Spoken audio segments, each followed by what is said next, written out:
All right, we're joined now by head coach Dana Duckworth. Coach, as you go into this Missouri meet, what are y'all looking for? As we go into the second third of this season, can't believe it's gone by so fast.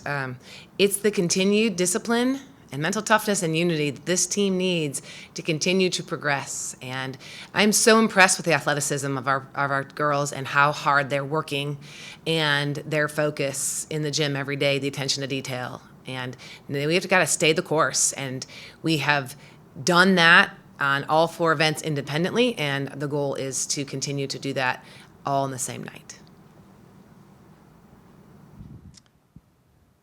All right, Katie, go ahead. Hey, Dana, you kind of just hit on it there at the end of that, putting them all together in one night. Is it both kind of like frustrating and encouraging for you as a coach that there hasn't really, you said in the release from the LSU that, you want to hit 24 for 24, that there hasn't really been a meet like that this year? There's been some close, but kind of knowing that you still have more in the tank to give, even though you've had some really good meets too. We had that meet at the tri-meet, and I discussed it with the captains even this morning, just about what made that different. And we didn't look at the scores. We weren't worried about anybody else, and the focus was really on what we were doing. And look at the success we had. So when you look at this season in general, I feel like everything is happening each meet to help prepare us to learn and grow and get better as a team.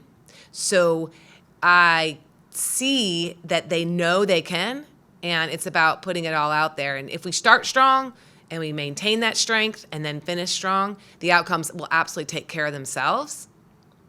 And we're really looking forward to Missouri this week because it's a 5 o'clock meet. We want those students to come out and bring the energy. And it's a home setting, which the girls love and they thrive off of. And it's an opportunity to be able to try to hit, to do it and hit those 4 for 4 events as a team and put it all together. Mikey, go ahead. Hey, Coach, this is kind of a two-part question.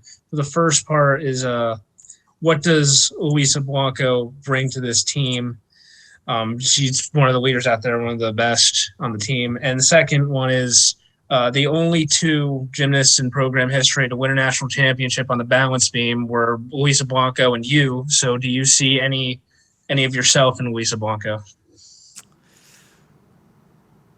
Well, to see Luisa Blanco in anywhere inside, with me is a compliment because she's stunning. She's a beautiful young woman inside and out, and she really cares about the people around her.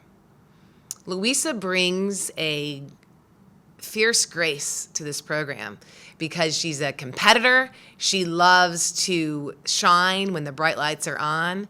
She has a tremendous work ethic. She has an incredible attention to detail. She has a relentless pursuit of excellence in everything she does, and that's not only in the gym, but in the classroom and in the community and what she wants to accomplish in her life. I think she's the epitome of an Alabama gymnast, all those things. So as far as seeing a little bit of myself in her or her and me, I just think that we both love the balance beam. And when you love what you do and you do what you love, amazing things happen. We're both perfectionists and we're really hard on ourselves. We can be our worst enemies.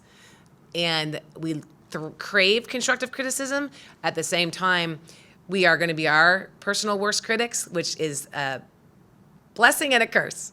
And that's also what makes you better and makes you great and makes you one of the best.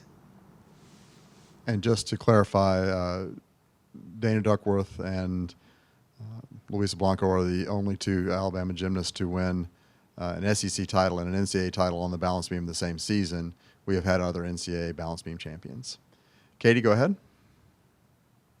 Kind of bouncing off that, you just say y'all both love the balance beam.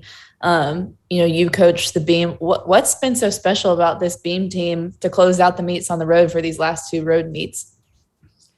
Consistency in practice, how they've handled themselves from the second preseason started all the way through the pressure sets and the environments we've tried to create in the gym.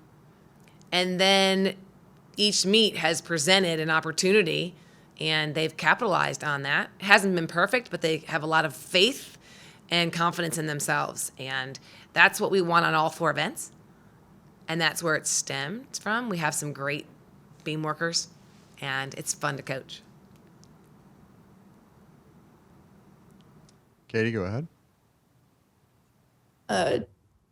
Do you have any sort of timeline, or are y'all going to try and put Macari back out there this week, or is it still kind of up in the air if she'll compete this Friday?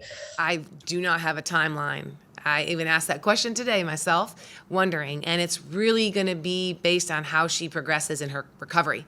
So we had a couple days off after this meet, and we'll have our first practice today.